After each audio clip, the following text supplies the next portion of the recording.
कि आप सभी स्वस्थ होंगे और पढ़ाई लिखाई कर रहे होंगे। हम लोगों की चल रही थी एससी वर्मा सीरीज, और जिसमें चैप्टर 1 कंप्लीट हो चुका था। चैप्टर 1 में कोई भी हमारे न्यूमेरिकल वगैरह नहीं थे, क्वेश्चंस नहीं थे, इसीलिए हम लोगों ने प्रैक्टिस सेशन नहीं किया।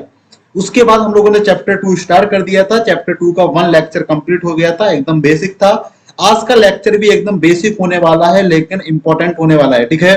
तो इसको हम लोग क्या करेंगे, इसको कंप्लीट करेंगे, और आज के लेक्चर में सेकंड चैप्टर भी हमारा कंप्लीट हो जाएगा। तो आज का लेक्चर नंबर 2 है, तो यहाँ पे मिस प्रिंट है, ये यहाँ पे होना चाहिए लेक्चर नंबर 1, ठीक है। तो चलो स्टार्ट करते हैं बिना समय को गंवाए हुए। सबसे पहले हम लोग करते हैं कि सीजीएस पद्धति क्या होती है। सीजीएस पद्धति देखिए, सीजीएस पद्धति सिंपल सी बात है, हम लोगों ने पढ़ा भी है, 9th क्लास में पढ़ा है कि सीजीएस पद्धति क्या होती है। सीजीएस पद्धति ऐसी पद्धति होती है जिसमें लंबाई को हम लोग किसमें नापते हैं, सेंटीमीटर में। किसमें नापते हैं, सेंटीमीटर में। कोई दिक्कत इसमें, कोई दिक्कत नहीं है। उसके बाद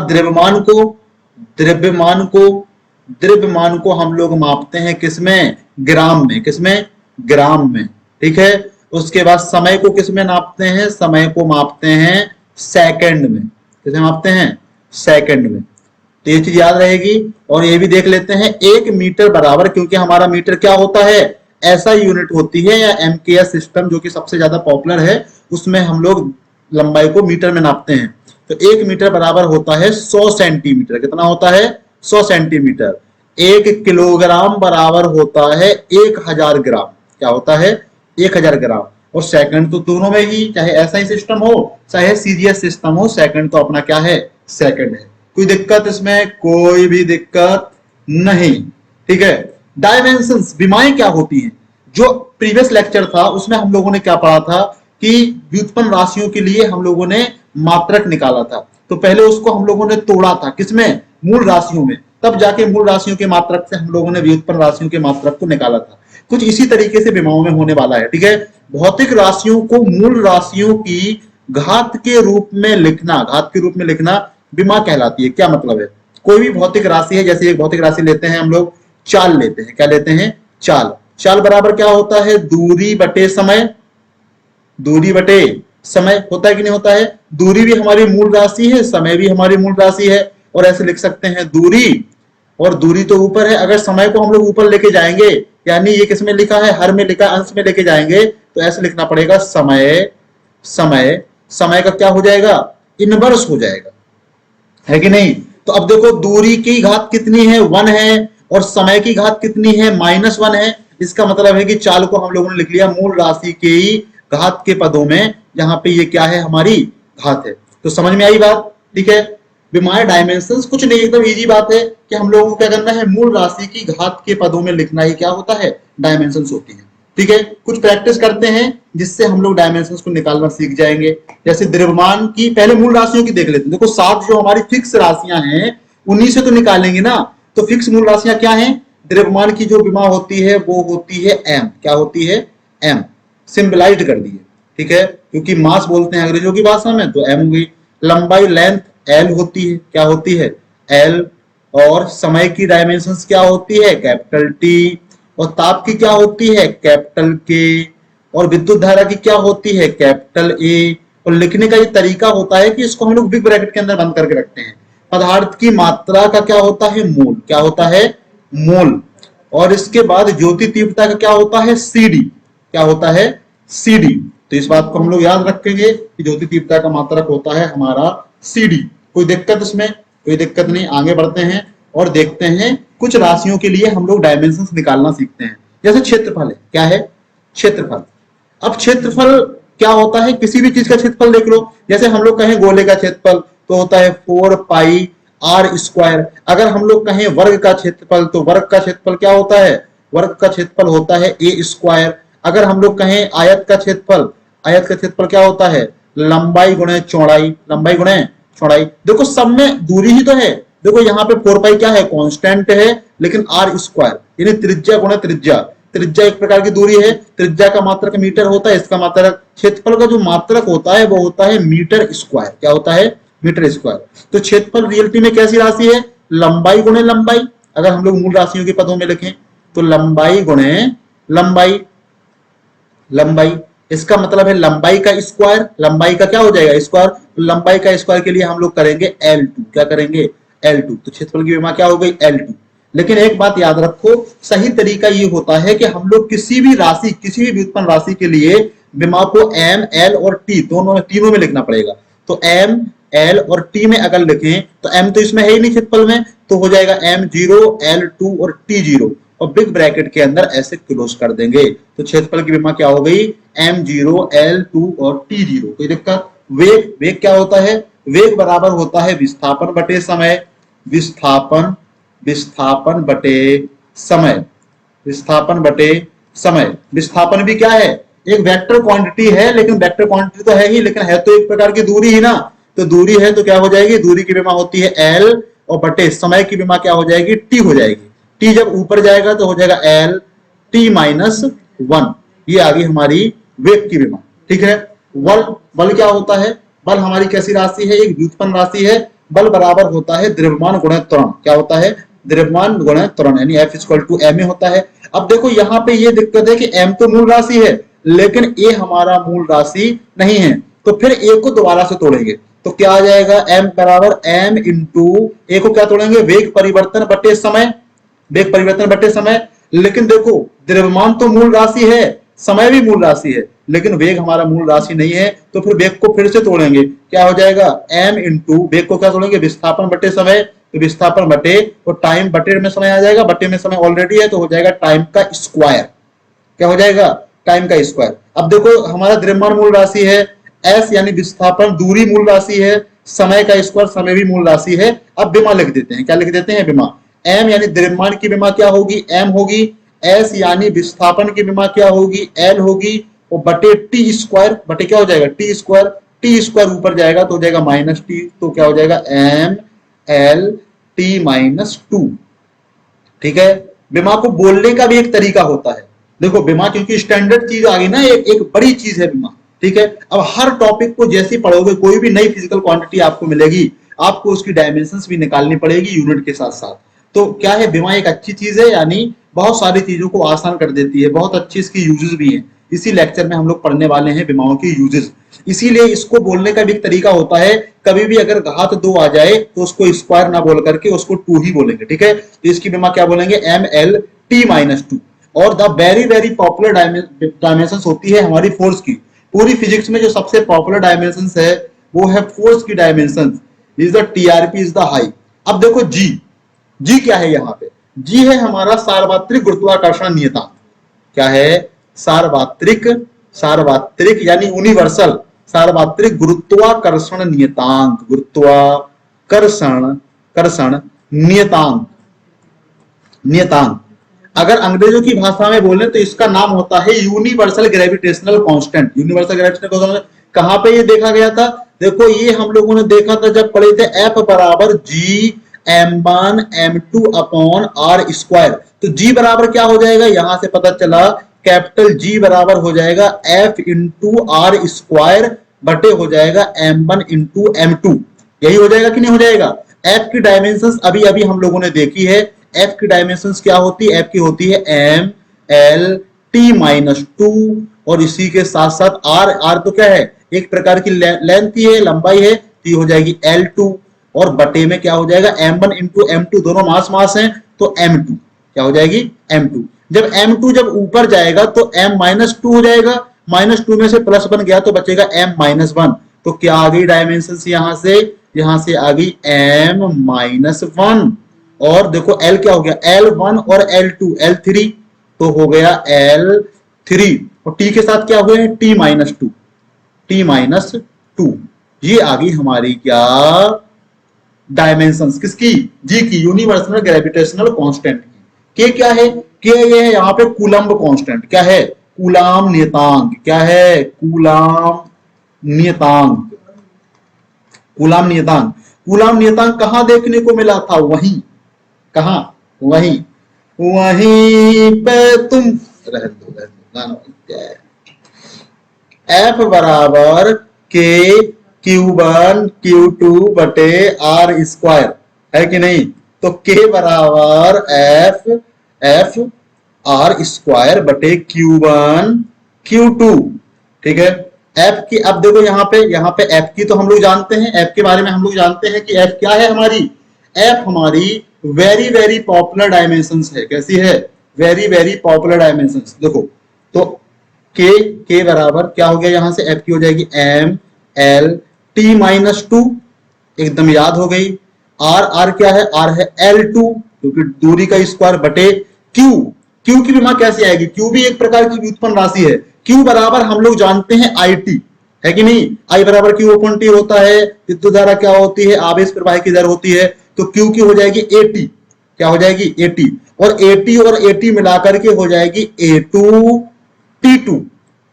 किसी को दिक्कत? कोई दिक्कत नहीं। अब देखो लिख लेते हैं, एम अकेला है क्या? हाँ एम अकेला है, तो एम। उसके बाद क्या हो जाएगा, एम के बाद क्या है, एल कितना हो गया, L1 और L2 L3 कितना हो गया, L3। टी कितना है, टी माइनस टू है, और जब टी प्लस टू ऊपर जाएगा तो टी माइनस फोर हो जाएगा, तो हो जाएगा टी माइनस फोर। और ए कितना है, ए है यहाँ पे +2, तो ऊपर जाएगा तो -2, तो ए -2 हो जाएगा। This is the dimension of coulomb constant. कोई दिक्कत इसमें? कोई दिक्कत नहीं, इसको छाप लो या जो भी करना है कर लो, ठीक है, इतना आप लोगों को आ जाएगा। अब देखो, अब अपन लोग बढ़ते हैं आगे। इसके बाद देखो क्या है, इसी तरह से हम लोग सारी चीजों की डायमेंशंस निकाल लेंगे, ठीक है। अभी क्या होगा, एक ऐसा लेक्चर हम लोग बनाने वाले हैं जिसमें पूरी 11th की फिजिक्स के सारे फॉर्मूलों के लिए, सारे फॉर्मूले और फॉर्मूले के साथ साथ उनकी डायमेंशंस, और सारे 12th के सारे फॉर्मूले चैप्टर वाइज, उन सब की डायमेंशंस, एक ऐसा लेक्चर हम लोग बनाएंगे, उसको आप लोग देखेंगे, ठीक है। अब देखो विमाओं के अनुप्रयोग। नंबर 1, समीकरण लिखने में हुई भूल का पता करना।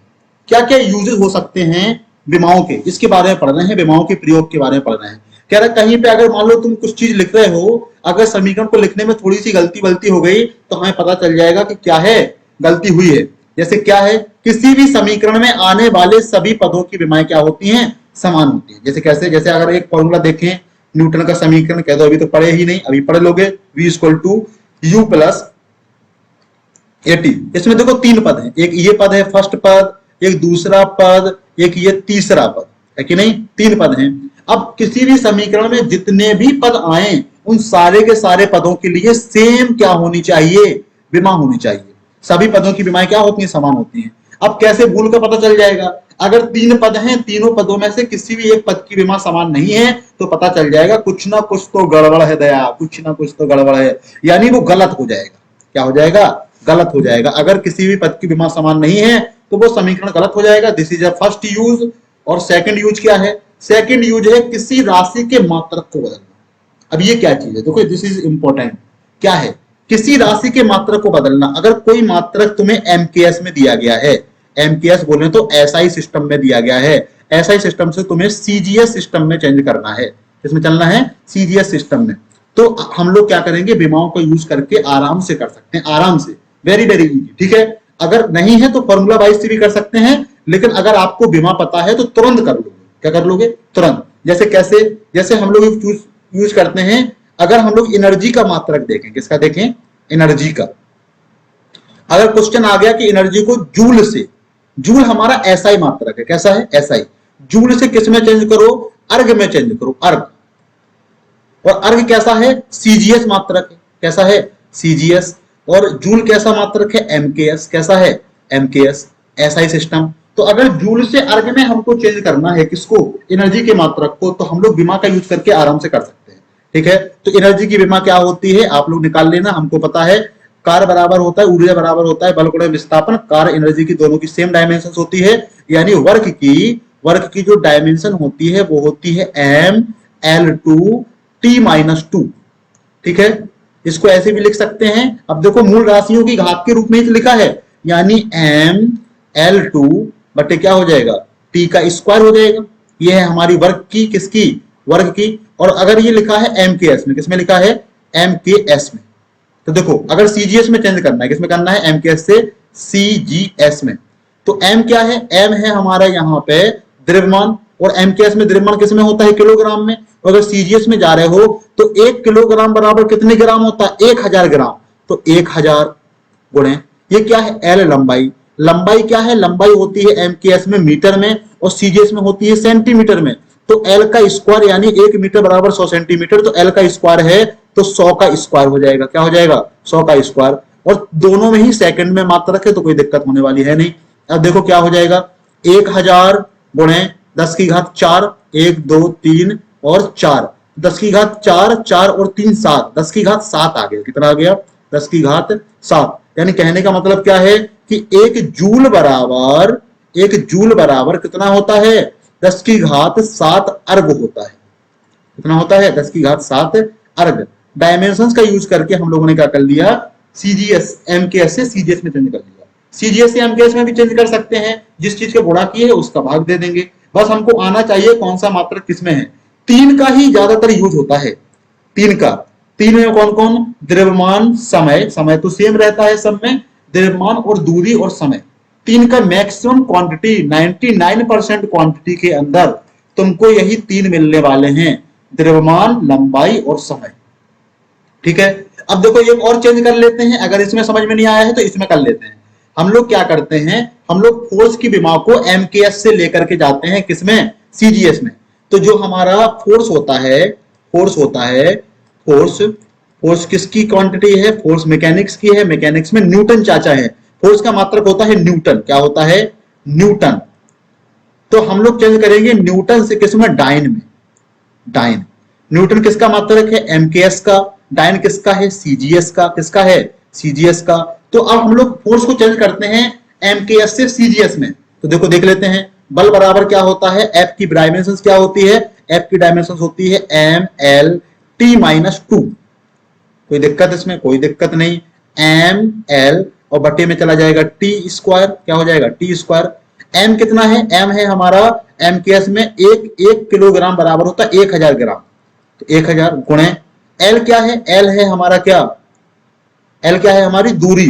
तो दूरी किस में होती है? एमकेएस में होती है मीटर में। किस में होती है? मीटर में। यहाँ पे किस में हो जाएगी? सेंटीमीटर में। तो हो जाएगी 100 सेंटीमीटर। ठीक है। M L T minus 2। अब इसके बाद क्या हो गया? 10 की घात 5 आ गया। 10 की घात क्या आ गया? 5 डाइन आ गया। देखो 1 न्यूटन बराबर 5 डाइन। 5 डाइन। अब क्या है, इसके ऊपर एक बहुत अच्छी कहानी भी है कि एक क्या थे, जैसे मान लो प्रेमी युग्मी जोड़ा है। अब उसकी गर्लफ्रेंड उसको कर रही है बहुत परेशान। वो इरिटेट होकर बोले डायन हो तुम, लड़ाई हो जाएगी। क्या हो जाएगी? लड़ाई। इसीलिए वो क्या कहेगा? बड़े प्रेम से कहेगा बेबी यू आर न्यूटन। अब न्यूटन का नाम सुन के उसके दिमाग में क्या आएगा कि इसने हमको इंटेलिजेंट बोल दिया। लेकिन उसने ऐसे उसको एक बार नहीं, डायन डायन डायन करके 10 की घात 5 इकाई दहाई सैकड़ा 10,000 उसने उसको 10,000 बार डायन बोल दिया। सोचो। इसीलिए बुद्धिमानी से काम करोगे, फिजिक्स के हिसाब से काम करोगे तो जीवन में क्या रहेगा? सफलता मिलेगी। और तुम एक बार डायन बोलने से लड़ाई हो जाएगी और 10,000 बार तुम डायन बोल दिए इनडायरेक्टली और तुम्हारे साथ कुछ नहीं होने वाला है। दिस इज वेरी ये सब भी हम लोग करते चलेंगे। ठीक है, पढ़ाई के साथ साथ। और नंबर टू नहीं, नंबर थ्री है ये। क्या है नंबर 3? विभिन्न भौतिक राशियों के मध्य संबंध। अब विभिन्न भौतिक राशियों के मध्य संबंध का मतलब क्या है कि अगर तुम्हें कोई ऐसी राशि दी गई है जिससे तुम्हें यह बता दिया गया है कि उसकी निर्भरता किसके ऊपर है। निर्भरता, अगर तुम्हें यह बता दिया गया कि उसकी निर्भरता किसके ऊपर है तो तुम उसकी राशियों के बीच में संबंध निकाल सकते हो। जैसे कैसे? जैसे हमको पता है कि चाल। अब चाल के बारे में हम लोग जानते हैं कि चाल दूरी पर निर्भर करती है और समय पर निर्भर करती है। अगर अपन को ये पता है कि चाल दूरी पर निर्भर करती है, समय पर निर्भर करती है, तो फिर हम लोग डायमेंशंस के हिसाब से क्या कर लेंगे? चाल का दूरी और समय में क्या कर सकते हैं? रिलेशन निकाल सकते हैं। देखो कैसे, इस पे लिखा भी है, कुछ तो लिखा है। देखो पढ़ते हैं इसको। यदि राशि कुछ अन्य राशियों पर निर्भर करती है, देखो जो बात हमने बोली, तो कुछ विशेष परिस्थितियों में विमाओं का सूत्र करके उनके मध्य संबंध निकाला जा सकता है। या तो सूत्र भी निकाल सकते हैं, विमीय सूत्र का प्रयोग करके उनके मध्य संबंध निकाल सकते हैं, या उनका क्या निकाल सकते हैं? व्यंजक निकाल सकते हैं, व्यंजक सूत्र निकाल सकते हैं। ठीक है, इसके लिए एक सवाल करते हैं। सवाल से अपना कॉन्सेप्ट क्या हो जाने वाला है? क्लियर हो जाने वाला है। देखो सवाल क्या है। सवाल बोल रहा है कोई एक लोलक या दोलक, इसको सरल लोलक ही बोलते हैं। कोई एक दोलक का आवर्तकाल ज्ञात कीजिए। देखो दोलक क्या होता है? दोलक ऐसे होता है कि रस्सी में एक पिंड बंधा हुआ है। ऐसे देखो ना, ये झूले की तरह ऐसे झूलता रहता है। दिस इज दोलक। पेंडुलम को ही दोलक बोलते हैं। किसी दोलक का क्या निकालना है? आवर्तकाल निकालना है कि उसने एक पूरा इधर से इधर तक जाने में कितना समय लिया। यही है हमारा आवर्तकाल। आवर्तकाल 3 राशियों पर निर्भर करता है। कह रहा आवर्तकाल जो है टी है वो 3 राशियों के ऊपर निर्भर कर रहा है। धागे से बंधे हुए वस्तु का द्रव्यमान यानी एम के ऊपर डिपेंड कर रहा है। धागे की लंबाई यानी धागे की जो लंबाई है एल, इसके ऊपर डिपेंड कर रहा है। इसके एम के ऊपर भी डिपेंड कर रहा है और जो लंबाई है एल के ऊपर भी डिपेंड कर रहा है। और साथ ही साथ पृथ्वी द्वारा लगाया गया बल mg पर भी डिपेंड कर रहा है। किस पे कर रहा है? mg पर। तो इसको देखो, अगर मान लो हो सकता है कि m की घात x हो, l की घात y हो और mg की घात क्या हो? z हो सकता है कि नहीं? इसी तरह होगा भाई, 3 राशियों पर डिपेंड कर रहा है तो 3 राशियों का क्या होगा? कुछ ना कुछ तो घात होगी कि नहीं होगी? अब देखो करते हैं, इसको सॉल्व करते हैं। कैसे? t बराबर जब भी ये हटता है एक कांस्टेंट आ जाता है, k आ जाता है। लिखा है m की घात x, l की घात y और mg की घात क्या है? z। अगर हम लोगों को x, y, z यानी घातों की वैल्यू पता चल गई तो हमारा क्या हो जाने वाला है? t का क्या निकल के आ जाएगा? फॉर्मूला निकल के आ जाएगा। तो देखो निकालते हैं पहले। t है टाइम। टाइम का मतलब क्या होता है? इसकी घात है हमारी t। क्या है? इसकी जो विमा है वो है t, t1 और m0 और l0। यही है कि नहीं? थोड़ा सा देख लेते हैं, रुको एक सेकंड। ठीक है। टी की विमा क्या है? टी की विमा यानी आवर्तकाल में टाइम है तो हो जाएगी m0, l0 और t1 बराबर के। तो कांस्टेंट है, कोई डायमेंशन नहीं होगी, जो डायमेंशन वो बाद में निकल के आएगी कि नहीं? m क्या है हमारा? m हमारा द्रव्यमान है तो इसकी डायमेंशन होगी m1। क्या होगी? m1। m1 की बात x हो गया। l तो क्या है? लंबाई है तो उसकी l1 हो जाएगी और क्या हो गया? y हो गया। mg बोले तो mg हमारा फोर्स है, भार बल, जिसकी डायमेंशन तो फोर्स के बराबर ही होगी ना। तो mlt माइनस टू और इसकी घात क्या हो जाएगी? z हो जाएगी। x y z की वैल्यूज को हमको निकालना है हम लोगों को, तो क्या हो जाएगी? m0 l0 t1 बराबर जो कर लेते हैं k। जब x का मल्टीप्लाई होगा किससे? 1 से, तो क्या आ जाएगा? m की घात x। और ध्यान से देखो यहां पे z का मल्टीप्लाई जब ब्रैकेट ओपन होगा तो m की घात z आ जाएगा, यानी m की घात आ गया x प्लस z। m की घात आ गई x प्लस z। दूसरा क्या आ गया? दूसरा आ गया l की घात y तो ऑलरेडी है, l की घात z भी आ गया, यानी l की घात y प्लस z। ठीक है। और उसके बाद t क्या है? t की घात -2z। t की घात क्या आ गया? -2z।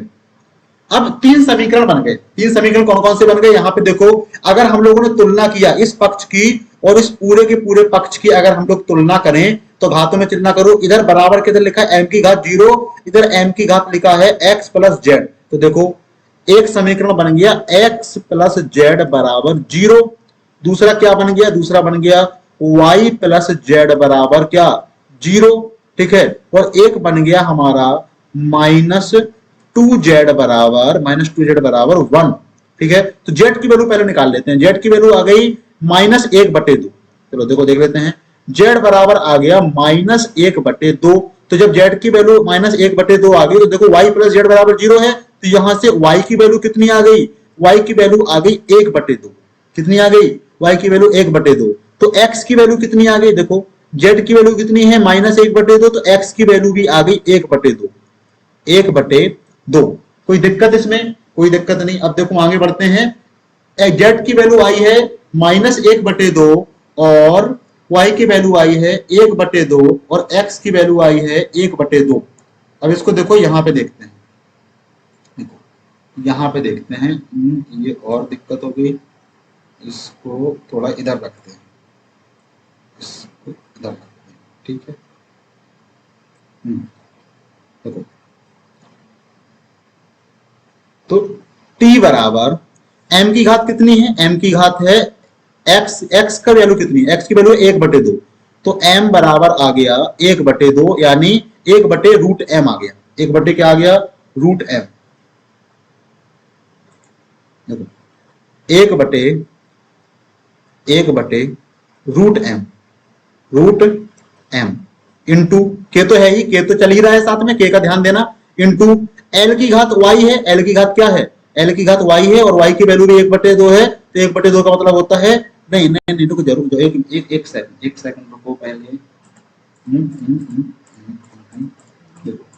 टी बराबर क्या है, टी बराबर है के, टी बराबर है के एम की घात एक्स एल की घात वाई और एम जी की घात क्या है, एम जी की घात है जेड। ठीक है, तो टी बराबर के तो के है, एम की घात एक्स यानी एम की घात कितनी है 1/2, तो रूट एम इंटू एल की घात वाई, वाई की वैल्यू भी कितनी है 1/2, तो क्या हो जाएगा रूट एल और यहां पे क्या होगा जेड का मान है -1/2 इंटू 1 एम की घात हो जाएगी रूट बटे में चला जाएगा क्योंकि माइनस है ना, तो माइनस चेंज हो जाएगा प्लस में, इंटू और क्या है साथ में, और साथ में है अपना जी, तो रूट एम से रूट एम क्या हो गया, कट गया, कितना आ गया, टी की वैल्यू आ गई के रूट एल बटे रूट जी। ठीक है, इसका मतलब है टी का मान आ गया के अंडर रूट एल बटे जी। आ गया कि नहीं आ गया, देखो क्या आ गया, टी की वैल्यू आ गई के रूट एल बटे जी। इस बात को याद रखना, और इससे इस तरह से हम लोगों ने क्या कर लिया, इस तरह से हम लोगों ने निकाल लिया अपना आवर्तकाल के लिए फॉर्मूला। आवर्तकाल के लिए फॉर्मूला क्या आ गया के रूट एल बटे जी। तो ये है हमारा डायमेंशंस का उपयोग। क्या है, डायमेंशंस का उपयोग। समझ में आया होगा, नहीं आया है इसको रिपीट में देखो तो समझ में आ जाएगा। वेरी वेरी इजी है, देखने में हो सकता है कि दिक्कत हुई हो तो इसको दोबारा से देखना। ठीक है, आगे बढ़ते हैं। आगे क्या है, आगे का टॉपिक है विमीय विधि की सीमाएं। अब हर चीज हर प्रॉब्लम को सॉल्व तुम्हारी नहीं कर सकती, इसी प्रकार डायमेंशंस ने भी बेचारे उन्हें सारा का सारा समाधान नहीं निकाल पाया। देखो क्या क्या समाधान नहीं निकाल पाया, बोल रहा है कि किसी राशि के लिए सूत्र या संबंध निकालते समय उस राशि की अन्य राशियों का निर्भरता पता होनी चाहिए।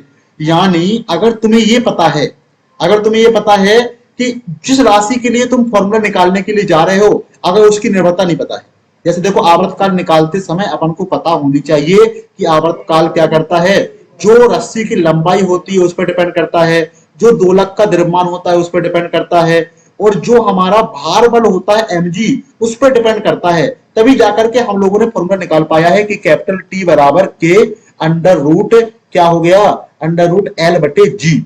नहीं तो अगर हमको ये पता ना होता कि उसकी लंबाई भार बल और उसके द्रव्यमान पर डिपेंड कर रहा है तो हम लोग फॉर्मूला ना निकाल पाते। ये है हमारी लिमिटेशंस, डायमेंशंस की लिमिटेशंस। ठीक है, दूसरी लिमिटेशंस क्या है, यदि सूत्र के पदों को जोड़ना या घटाना हो तो यह विधि काम नहीं आती। जैसे समझो अगर तुम्हें कुछ भी चीज ऐसी निकालनी है जिस फॉर्मूले में सिर्फ चीजें मल्टीप्लाई में लिखी हूं या तो डिवाइड में लिखी हूं तभी वही फॉर्मूला निकाल सकते हो। जैसे मान लो अगर हम लोग सोचें कि हम लोग निकालने v equal to u plus at, तो इस तरह के फॉर्मूलों को निकालना इस विमा से संभव नहीं है, सिर्फ ऐसी चीजों को निकाल सकते हैं जो सिर्फ एक पद में लिखी हूं। ठीक है, प्राप्त किया गया समीकरण में नियतांक की वैल्यू पता नहीं होती। जैसे रियलिटी में अगर हम लोग आवर्तकाल का फॉर्मूला देखें तो t बराबर होता है 2 पाई अंडर रूट एल बटे जी। अब देखो k की वैल्यू क्या है 2 पाई है, k की वैल्यू क्या है, k बराबर होता है 2 पाई।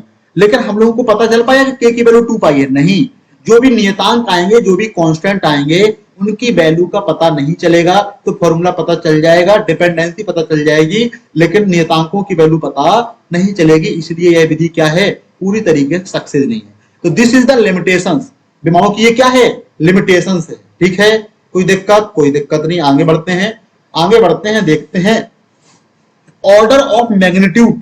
ऑर्डर ऑफ मैग्नीट्यूड क्या है, परिमाण क्रम है। वैसे ये बताने की आवश्यकता नहीं थी लेकिन अपनी बुक में है, हम लोग जिस सीक्वेंस से चल रहे हैं, जिस किताब के हिसाब से चल रहे हैं, उसे किसी टॉपिक को हम लोग छोड़ नहीं सकते। तो ये बात है कि जब कोई चीज बहुत बड़ी बड़ी चीजें लिखी हो या बहुत छोटी छोटी लिखी हो, देखो हम लोग देखते हैं कि जो इलेक्ट्रॉन होता है, इलेक्ट्रॉन का द्रव्यमान होता है 9.1 इंटू 10 की पावर कितना, -31 किलोग्राम। देखो कितनी छोटा द्रव्यमान है, कितनी छोटी चीज है, कितनी माइक्रो चीजों के बारे में भी अध्ययन करते हैं फिजिक्स में। और उसके बाद अगर हम लोग बड़ी चीजों की बात करें, सूर्य से पृथ्वी के बीच की दूरी, सूर्य का द्रव्यमान, चंद्रमा का द्रव्यमान, इस तरह की चीजों का भी अध्ययन हम लोगों को करने को मिलेगा।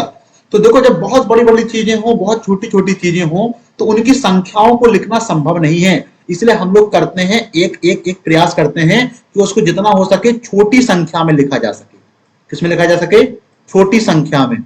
तो किसी भी संख्या को 10 की घात के रूप में लिखना ही परिमाण क्रम कहलाता है। यानी कहने का मतलब यह है कि किसी देखो देखो ये जो चीज लिखी है, ये देखो किस फॉर्मेट में लिखी है, इस तरह से लिखी है, a इंटू 10 की पावर v, है कि नहीं, 10 की घात के रूप में लिखी है। देखो यहाँ पे a का मान कितना है, a का मान है 9.1 और यहाँ पे b की वैल्यू कितनी है, b की वैल्यू है -31, है कि नहीं। किसी भी संख्या को 10 की घात के रूप में लिखना अपनी सहूलियत के लिए ये कहलाता है परिमाण क्रम, यानी ऑर्डर ऑफ मैग्नीट्यूड। बस कोई दिक्कत है नहीं, किसी भी संख्या को क्या करना, 10 की घात के रूप में लिखना ही कहलाता है परिमाण क्रम। ओवरऑल क्या करता है, हमें एवरेज निकालने के लिए, हमें संख्याओं के लगभग सही वैल्यूज निकालने के लिए परिमाण क्रम की आवश्यकता क्या होती है, पड़ती है। जैसे लिखा है 6345667.84345, ऐसी इतनी बड़ी संख्या को लिखने से अच्छा है कि इस पॉइंट को इधर लेके चले जाओ, यहां पे लेके चले जाओ, ठीक है। तो लिख सकते हैं 6.34 और 4 के बाद 5 है तो इसको छोड़ो, 34 इंटू कितने अंक इसका, 1 2 3 4 5 गुणे 10 की घात 5। तो अपन के लिए क्या हो गई, ये सहूलियत होगी, है कि नहीं। इतनी बड़ी संख्या को इतने छोटे में लिख दिए। दिस इज द परिमाण क्रम, order of magnitude, order of magnitude. आगे बढ़ते हैं, आगे देखो क्या है, आगे कहानी क्या है, आगे कहानी है अपनी विश्व की संरचना। Very very important, this is the theory part, तो लिखने की जरूरत नहीं है कॉपी में। देखो देखते हैं संरचना क्या है। हजारों वर्षों से वैज्ञानिकों और दार्शनिकों को इस प्रश्न को जानने को उत्सुकता रही है कि आखिर यह विश्व किन घटकों से मिलकर बना है, किन चीजों से मिलकर बना है। ये हमारे दार्शनिक और हमारे वैज्ञानिकों का क्या रहा है, एक बहुत दिलचस्प वो रही है, क्या सोच रही है कि हम लोग क्या करें, खोजें कि ये संसार किन चीजों से मिलकर बना है। फिर पता भी चला, क्योंकि आज के डेट में टेक्नोलॉजी क्या है, कितनी आगे है, पता क्या चला कि सभी प्रकार के तत्व 3 प्रकार के कणों से मिलकर बने हैं। और 3 प्रकार के कण कौन कौन से हैं, इलेक्ट्रॉन, प्रोटॉन, न्यूट्रॉन। हम तो बोल रहा है कि इस दुनिया में 2 चीजों के अलावा कोई और चीज एग्जिस्ट भी नहीं करती। यहां तक कि भगवान को भी अगर देखा जाए, जैसे देखते नहीं है, अगर देखा जाए, अगर जो हम ऑब्जर्व कर पा रहे हैं, तो भगवान भी 2 ही चीजों से मिलकर बना होगा, या तो इलेक्ट्रॉन, प्रोटॉन, न्यूट्रॉन और साथ में एनर्जी। साथ में क्या होती है, एनर्जी। इस पूरे ब्रह्मांड में 2 चीजों के अलावा कोई तीसरी चीज है ही नहीं, या तो एनर्जी है या तो इलेक्ट्रॉन, प्रोटॉन, न्यूट्रॉन है। इलेक्ट्रॉन, प्रोटॉन, न्यूट्रॉन छोटे घटकों से मिलकर बने होते हैं जिन्हें क्वार्क कहते हैं। देखो ये बात भी नई चीज आ गई होगी आपके लिए कि अभी तक तो हम लोगों ने पढ़ा था इलेक्ट्रॉन, प्रोटॉन, न्यूट्रॉन क्या है, अविभाज्य कण है, लेकिन वो भी बने हैं किससे, क्वार्क से मिलकर। किससे मिलकर बने हैं, क्वार्क। देखो आगे बढ़ते हैं, कह रहा है इलेक्ट्रॉन, प्रोटॉन, न्यूट्रॉन परमाणु का निर्माण करते हैं। अलग अलग अनुपात में क्या करते हैं, इलेक्ट्रॉन, प्रोटॉन, न्यूट्रॉन क्या करते हैं, परमाणु का निर्माण करते हैं। परमाणु अणु का निर्माण करता है, बहुत सही, 2 या 2 से अधिक मिलकर के परमाणु क्या बनाते हैं, अणु बनाते हैं। और अणु क्या बना देता है, अणु पदार्थ बन जाता है, अणु ही क्या बन जाता है, पदार्थ। प्रकृति में छोटे बड़े सभी प्रकार के कण हैं, बहुत सही। कहीं कहीं पे देखने को मिलता है पहाड़ है, कहीं कहीं पे क्या है, पहाड़ है, तो कहीं पे इलेक्ट्रॉन, प्रोटॉन, न्यूट्रॉन है। तो छोटे भी बहुत छोटे कण भी हैं, बहुत बड़े बड़े कण भी हैं। बड़े पदार्थों के लिए जिस भौतिकी के नियमों, देखो क्या बोल रहा है, बड़े पदार्थों के लिए जैसे गेंद हो गई, बैट हो गया, पत्थर हो गया, वस्तुएं हो गई, इनके लिए जो फिजिक्स होती है उसका नाम होता है क्लासिकल फिजिक्स। क्या होती है, क्लासिकल फिजिक्स। कोई कहे बड़े पिंडों के अध्ययन के लिए जिसमें हम गति के नियम यूज कर सकते हैं, कार हो गई, मोटरसाइकिल हो गई, तुम खुद दौड़ रहे हो, रन कर रहे हो, गति कर रहे हो, इन सारी चीजों का अध्ययन जिस भौतिकी के अंतर्गत किया जाता है उसका नाम होता है क्लासिकल फिजिक्स। क्या होता है, क्लासिकल फिजिक्स। लिखना नहीं है, सिर्फ नॉलेज के लिए है, इंटरेस्टिंग के लिए, तो लिखना नहीं है इसको, सिर्फ इतना समझो कि बड़े चीजों का अध्ययन करते हैं भौतिकी में तो क्या होता है, उसको कहा जाता है क्लासिकल फिजिक्स। लेकिन अगर छोटे कणों का अध्ययन करें, जैसे इलेक्ट्रॉन, प्रोटॉन और न्यूट्रॉन का अध्ययन अगर करें, तो ये अध्ययन क्या होता है, काफी जटिल होता है, आसान नहीं होता है, जिसको हम लोग क्वांटम मैकेनिक्स यानी क्वांटम फिजिक्स कहते हैं। क्या कहते हैं, क्वांटम फिजिक्स। और इसमें क्या है, इस किताब में क्वांटम फिजिक्स के बारे में भी कुछ चैप्टर हमारे दिए गए। तो किसी को कोई दिक्कत नहीं। बड़े कणों की जो भौतिकी होती है वो होती है क्लासिकल फिजिक्स, और छोटे कणों की जो भौतिकी होती है वो होती है क्वांटम फिजिक्स। क्या होती है, क्वांटम फिजिक्स। ठीक है, आगे बढ़ते हैं और आगे अपना चैप्टर का हुआ द एंड। और very very thank you, very very thank you. मिलते हैं हम लोग अगले लेक्चर में, तब तक के लिए पढ़ाई लिखाई करते रहो, बने रहो एलडी स्टडी के साथ, ठीक है। ओके बाय, मजे करते रहो और ट्रेंडिंग गाने देखते रहो। जैसे जैसे जैसे एक ट्रेंडिंग गाना चल रहा है इसमें बहुत ज्यादा, क्या चल रहा है, तेरी चढ़ती जवानी मेरा पारा गोरी इस तरह की चीजें क्या करो, करते रहो। जीवन में आनंद भी बहुत जरूरी है, सीरियस भी रहना बहुत जरूरी है, और जो जरूरी है सबसे ज्यादा आपके लिए, वो है आपके लिए पढ़ाई लिखाई। क्या जरूरी है? पढ़ाई लिखाई। ठीक है, ओके, बाय बाय, मिलते हैं अगले लेक्चर में, तब तक के लिए ओके बाय।